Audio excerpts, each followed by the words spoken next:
Tuvimos un inicio de sesión que lo voy a dejar para el final, pero voy a hacer un breve, me parece que es menester hacer un breve comentario, pero lo voy a dejar para el final. Vamos a comenzar el informe en minoría, intentando hacer un raconto de cómo llegamos a este proyecto que hoy nos convoca.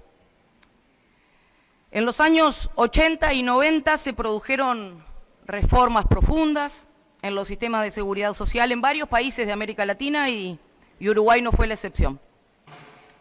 En esos momentos la principal motivación que usaban los promotores de estas reformas era que los déficits crecían en los sistemas previsionales y que esos déficits eran generados por combinaciones de incrementos en la longevidad y con algunas aplicaciones quizá un tanto laxas del acceso a los beneficios previsionales y jubilatorios.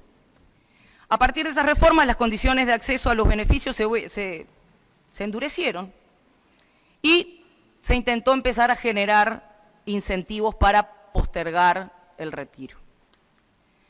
Uruguay puso un pie en esa tendencia de reformas en 1996, con la ley 16.713, que introdujo cambios importantes al sistema de seguridad social. Entre otras cosas, buscaba la disminución del déficit del sistema y, acorde a la tendencia, se endurecieron las condiciones de acceso a las jubilaciones, se aumentaron los años de servicio necesarios para configurar causal y se estableció un régimen mixto, combinando un pilar de reparto y solidaridad con un pilar de capitalización individual, comúnmente lo que conocemos como las AFAPs. El primer pilar era público para todos los trabajadores, el pilar de ahorro individual privado y obligatorio a partir de determinadas franjas. En definitiva, en esa reforma se incrementaron los años de servicio de 30 a 35 para la jubilación común, de 10 a 15 para la jubilación por edad avanzada. También se equiparó la edad mínima de retiro para los hombres y para las mujeres. Y se unificaron las llamadas tasas de reemplazo, eliminando un diferencial que había para las mujeres y se extendió el periodo de aportes utilizado como base en los cálculos de las prestaciones. Toda esta reforma, más allá de seguir la tendencia, tenía ciertas proyecciones, como tiene esta, que la sustentaban. Y sería bueno tratar de ver cómo fueron esas proyecciones.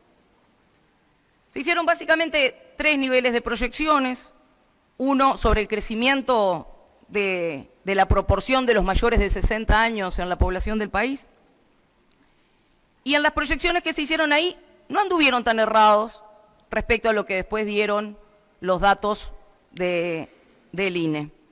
En el 2000 tenían una proyección que la población de más de 60 años iba a ser de un 17,8, en el 2010 de un 18,7, en el 2020 de un 20,3, y los márgenes de error anduvieron en 0,5 puntos. Otra de las proyecciones era la relación entre activos y pasivos, y acá las proyecciones no anduvieron tan bien. Porque acá lo que se vio es que cuando esta reforma proyectaba una relación activo-pasivo de un 2,5 o un 2,9 para el 99, lo que terminó dando eso fue apenas un 1,94. Cuando esas proyecciones daban para el año 2004 entre un 3 y un 3,4 de relación, lo que terminó pasando fue que alcanzó su mínimo histórico en 1,76, claro, luego de la crisis del 2002. Llegamos al 2021 con una proyección que daba entre un 3,4 y un 3,5, pero la realidad mostró que era un 2,34. ¿Qué fue lo que pasó cuando analizamos estas proyecciones? Que reitero, no anduvieron demasiado bien. Se entiende que se sobreestimó el crecimiento de los puestos cotizantes y en particular entre los años 96 y 2004, la tendencia que se observó no fue de incremento, sino todo lo contrario, de caída. Cuando se estimó el rango de inflación, la tercera proyección, recordemos que en aquellos años 90 y tantos, el país presentaba tasas inflacionarias bastante elevadas, superiores a un 40% en el promedio 94-95. Y después descendieron, sí, es verdad, hasta ubicarse por debajo de un 5% entre el 2000 y el 2001, y luego se incrementaron bruscamente a raíz de la crisis del 2002, hasta quedar aproximadamente en un 25% en el segundo semestre del 2002. ¿Por qué estoy haciendo esta referencia? Porque hoy tenemos incertidumbres respecto a proyecciones en un contexto muy similar de reforma. Cuando se proyectaron los ingresos y los egresos del BPS, las proyecciones respecto al porcentaje de egreso en la reforma del 96 no se cumplieron en los 10 años siguientes. En el caso de los egresos, si bien la tendencia proyectada fue correcta, el dato observado fue que entre 1,5 y 2 puntos fueron menores a las proyecciones. Y el tema es que lo que pasó fue que los ingresos no tuvieron el resultado de alta que se proyectaba. De hecho, fue totalmente lo contrario y hubo una caída de 2 puntos, pasando del 12% en el 99 al 10% en el 2004. Es verdad que después se observa un incremento importante en los ingresos, pero no por medidas activas que estuvieran en la reforma, sino por una mejora en la formalización, por la disminución de la evasión y por la mejora en la recaudación. Y así, con esta reforma en curso, por ahí en el año 2004, principios de los 2000, la Academia comenzó a trabajar sobre evidencias que había de que las nuevas condiciones de acceso eran demasiado exigentes, en particular para algunos grupos de trabajadores como las mujeres, como los trabajadores afrales, como los trabajadores de los deciles más bajos de ingreso. Hay estudios, los voy a mencionar como referencia, de Bukele y de Forteza del 2005, que muestra que un importante número de personas, alrededor de la cuarta parte de los afiliados, o sea, un número importante, no tenía acceso con la exigencia previa, tenía acceso en la previa, pero no con la reforma. Se hicieron varios estudios académicos al respecto.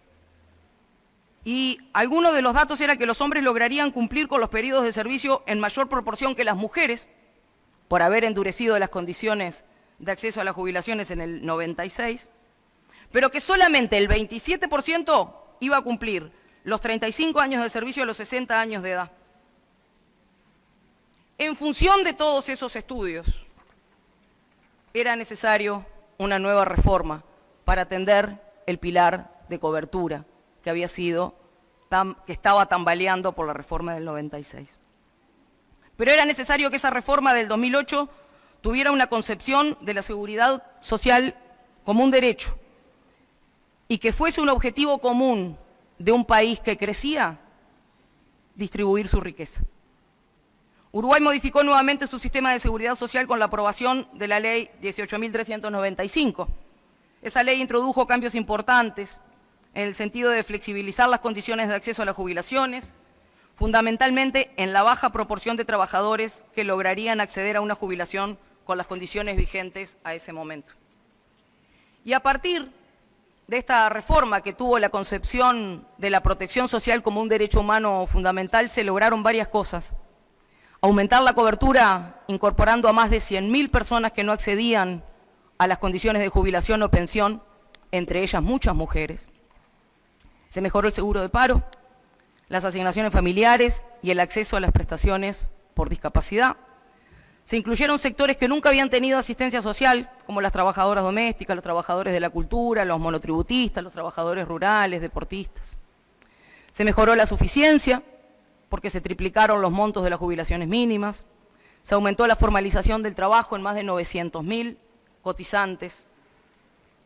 Teníamos 900.000 cotizantes en el 2004 y se pasó a 1,5 millones. Se redujo la asistencia financiera del 22% de los ingresos al 7,2% en el 2020. Y se asoció el Sistema Nacional Integrado de Salud a la Seguridad Social. Todos estos cambios tuvieron impacto en las mujeres, mucho impacto. En los periodos de gobierno del Frente Amplio se crearon medidas tendientes a atender las desigualdades de género en la seguridad social. Se creó la ley de flexibilización del 2018, que bajó los años de requisito para configurar jubilación por causal común y por edad avanzada. Se incorporó un beneficio específico para las mujeres que les permitía computar un año adicional de servicios por cada hijo nacido vivo o adoptado, hasta un máximo de 5 años.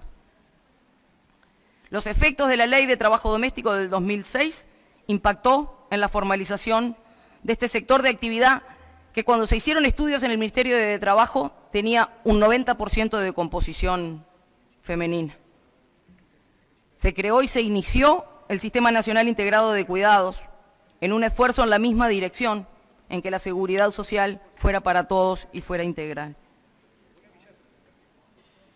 Y avanzamos en derechos y caminando, llegamos al 2020. Nuevamente, con la mira puesta en el gasto y con una receta conocida, pero un poco más multicolor. El gobierno de coalición presentó la ley de urgente consideración, se creó la comisión de expertos, la comisión de expertos trabajó durante la pandemia. El Frente Amplio trabajó en esa comisión, trabajó intensamente, trabajó seriamente, junto a los demás actores. Y es verdad que siempre propusimos y solicitamos durante ese trabajo un diálogo social más adecuado y más participativo. No es menor que los únicos delegados que hablaban y que trabajaban en nombre de las organizaciones que los habían designado eran los representantes del Frente Amplio, del PIT-CNT y de ONASPO. Todos los demás representantes designados se encargaron de aclarar que iban a título personal.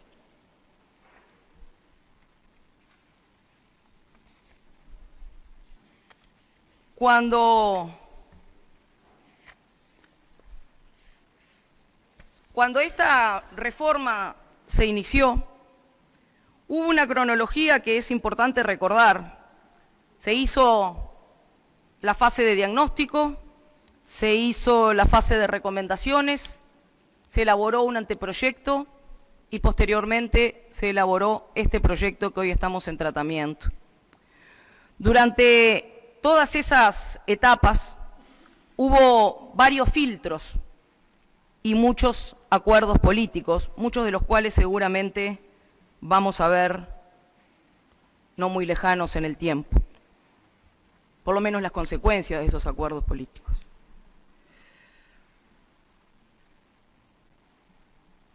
Lo que decimos es que a partir del diagnóstico final, ese que no compartimos en su esencia, y a partir aún de esas recomendaciones que tampoco compartimos, otro proyecto de reforma pudo ser posible, y si no lo fue, fue por las decisiones políticas que en el medio se fueron tomando y por los acuerdos que la coalición tuvo que ir haciendo.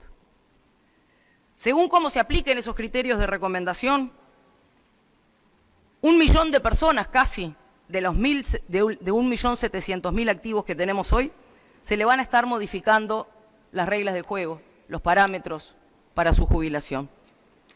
Esto es grave porque el presidente de la República, que se mostró como el paladín del proyecto, está incumpliendo flagrantemente una promesa de campaña que se lleva puesta además en su incumplimiento a mucha gente.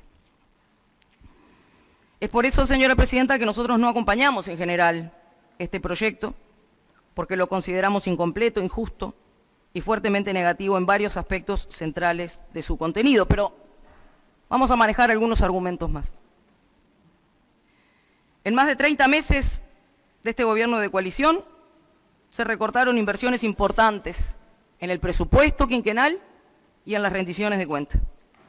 Las y los trabajadores perdieron salario real y se redujeron las jubilaciones y pensiones. Desde marzo del 2020 a julio de este año, el ahorro solo en salarios y jubilaciones y pensiones estuvo en el orden de los 700 millones de dólares. O sea que el recorte de gasto ya se viene ejecutando. Esta reforma ya se viene ejecutando. Es más, si se cumplen las proyecciones del equipo económico, al final de este periodo de gobierno la economía de Uruguay habrá crecido unos 9 puntos. Esos son más o menos unos 4.500 millones de dólares. Y los salarios y pasividades, con suerte, van a quedar al nivel del 2019. Esto cuando uno pasa raya es bastante fácil de entender, porque quiere decir que hay quienes se van a quedar con 9 puntos porcentuales más del PIB, y esos quienes no serán justamente la enorme mayoría de la gente de este país, que está integrada por los trabajadores, las trabajadoras, los pasivos. Y en todo este contexto, ¿cuál es la receta de esta reforma? Aumentar la edad de retiro, aumentar la exigencia de los años aportados, reducir los montos en las prestaciones, aumentar el caudal de los afiliados a la SAFAP, haciendo, ¿cómo decirlo?, una pirueta argumental sobre el uso de la libertad digna de reconocimiento. Porque cuando se embanderaron con la libertad para ir contra la inclusión financiera, resulta que ahora la gente va a la SAFAP con una inclusión obligatoria y al barrer, sin tener ninguna chance de decidir nada.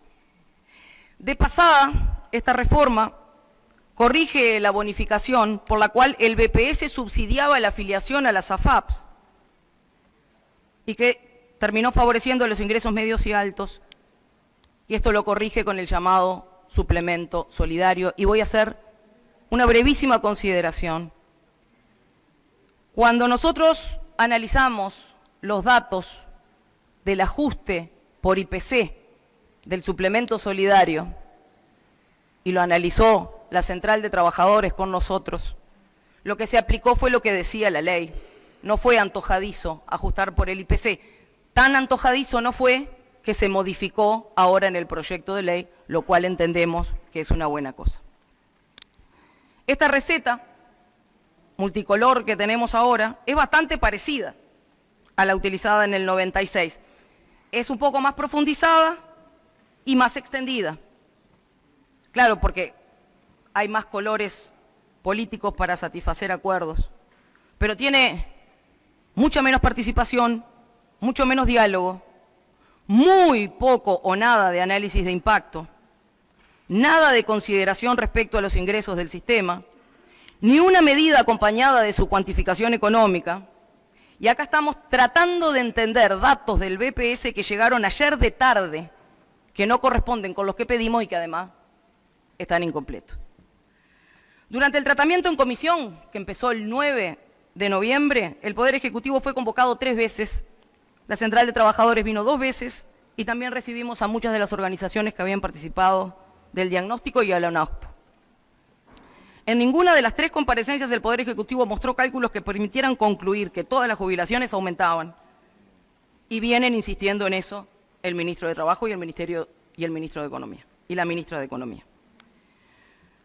Uno de los problemas es que los cálculos se basan en promedios de altas jubilatorias, y está claro que en base a los promedios no se puede sacar conclusiones categóricas sobre todos y cada uno de los trabajadores. Otro problema era la representatividad en los ejemplos considerados, porque se tomaron individuos con los mejores niveles de cotización al sistema. Y a partir de ahí se infería lo que iban a pasar con el resto de la población, asumiendo además que todas las personas hoy se jubilan a los 60 años. Y ahí tenemos que tener presente que se proyecta que en el régimen vigente solo la mitad de la población accedería a una jubilación a los 60 años con 30 de trabajo. En tanto el 15% ni siquiera logra hacerlo a los 70 años. Un tercer aspecto no menor, y que está advertido por informes internacionales que la comisión tuvo, la comisión de expertos, es que se asume que las personas que continúan trabajando después de los 60 años, de igual forma que lo han hecho hasta el momento, cuando eso no ocurre. Hay investigaciones, una investigación de hecho encargada por la comisión de expertos, que dice que en los países que se ha aumentado la edad, solamente la mitad de los trabajadores logran mantenerse activos y el resto se terminan parando en otras prestaciones sociales, como la jubilación por invalidez, como el subsidio por desempleo, o simplemente pasan a estar inactivos, lo cual trae consecuencias en la recaudación y en el gasto previsional que son necesarios prever, pero no había nada de esto previsto. Nada de esto previsto. El último informe, incluso presentado por CIMBE, que el senador Botana hizo referencia, cuando analiza el impacto de la reforma sobre la cobertura y sobre la suficiencia de las prestaciones y también sobre el papel que juega el sistema en términos distributivos, dice: la contención del gasto previsional implica necesariamente alguna reducción en la suficiencia de las prestaciones, jubilaciones más bajas, y o en el pago de las mismas por periodos más acotados de tiempo. Por ejemplo, el aumento en la edad promedio de retiro. Y o alternativamente una reducción de la cantidad de beneficiarios, afectando la cobertura del sistema. Y resalta, no existe ningún escenario donde la contención del gasto no impacte sobre ninguna de las dimensiones anteriormente mencionadas. No lo dice el Frente Amplio, lo dice CIMBE. Otra cosa que es importante tratar de analizar es quién gana y quién pierde con esta reforma. Porque gana quienes administran el pilar individual, obligatorio y universal. Porque se amplía el negocio de la capitalización individual a toda la población, universal y obligatoriamente, para todas las otras cajas no incluidas desde el 96 y cualquiera sea el salario de la persona. Se incluyen todos los nuevos trabajadores a partir de los 6 meses de vigencia de esta ley y se derogan las posibilidades de desafiliación de AFAP que estaban establecidas en la ley anterior de los gobiernos del Frente Amplio. Y acá una cosa es importante, esto tiene una aplicación cuasi inmediata, esto es a los 6 meses, esto no es ni dentro de 10 años ni dentro de 20 años. Este proyecto hace bastante más explícito que el anterior su objetivo de fortalecer el pilar de ahorro individual, beneficiando a las AFAP, y además redoblan la apuesta del actual sistema mixto, porque a nuestra consideración van a uno peor, con menos participación de República AFAP y con más participación de las AFAP privadas. Las altas comisiones que cobran las AFAP, pese a la rebaja que se aplicó por la ley del gobierno anterior, se van a mantener, y además se propone que puedan ser también sobre el fondo acumulado de la cuenta individual, quiere decir sobre los saldos. Si en un momento no trabajo, van sobre el saldo, o sea que cobran siempre. Ganan también quienes tienen más años de beneficios, como por ejemplo los retirados de la Caja Militar. Ganan también quienes no quieren la negociación colectiva. Ganan también quienes no están dispuestos a compartir los costos de cambios que tanto reclaman. Pero quienes pierden quienes no tienen acceso a esos requisitos que son más exigentes. No pueden cumplirlos por las condiciones de trabajo o de no trabajo o de precariedad. El informe de CIMBE, que mencionaba el senador Botana y que mencioné yo también recién, y varios otros estudios realizados por el Instituto Cuesta Duarte, indica que se espera un retroceso en la cobertura, porque va a haber una disminución de la proporción de personas con 65 o más años que acceda a una prestación. El aumento de la edad normal de retiro tampoco afectará a todas las personas en la misma proporción, porque existe una cantidad significativa de cotizantes cuyas historias laborales son incompletas. No llegan a los 60 años de edad con los 30 años requeridos de servicio, no llegan. Los trabajadores que acumulen 30 años de aportes con menos de 65 años son los que se verán más afectados ante el incremento de la edad de retiro y dejarán de tener la opción de alcanzar una pasividad hasta cumplir los 65 años.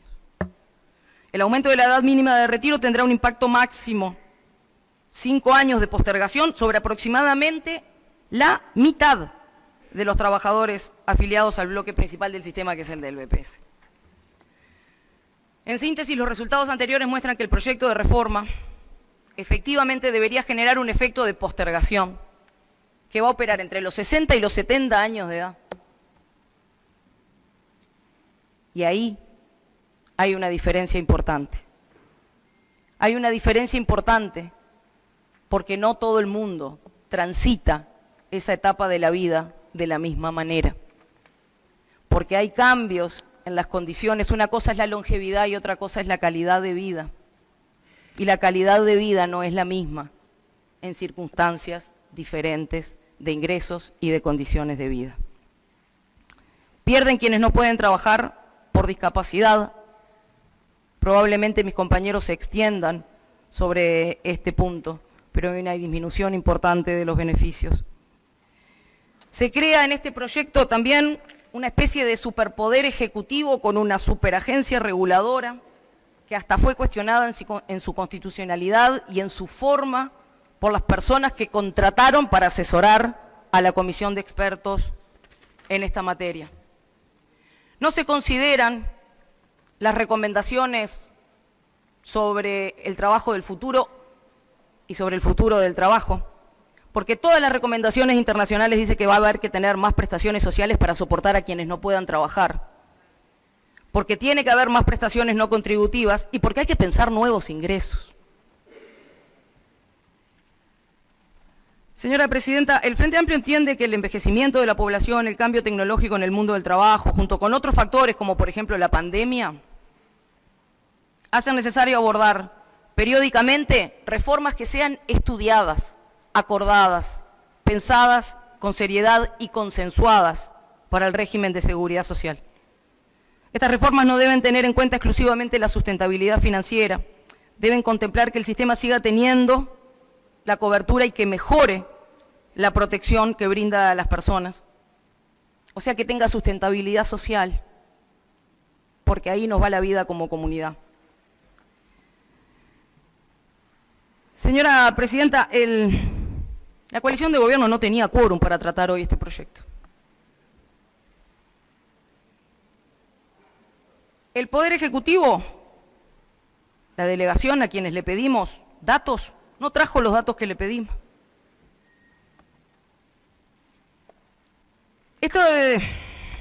Este cierre de año con este proyecto, votado en estas condiciones, cierra un año difícil para un gobierno que está herido en la confianza, para un proceso de discusión que no se dio con la participación que nosotros entendemos que se tendría que dar, pero aquí va a estar la bancada de senadores y senadoras del Frente Amplio dando el debate que haya que dar y manteniendo en alto el principio de que la seguridad social es un derecho humano fundamental y por eso estamos hoy en esta discusión y en este debate. Gracias, señora Presidenta.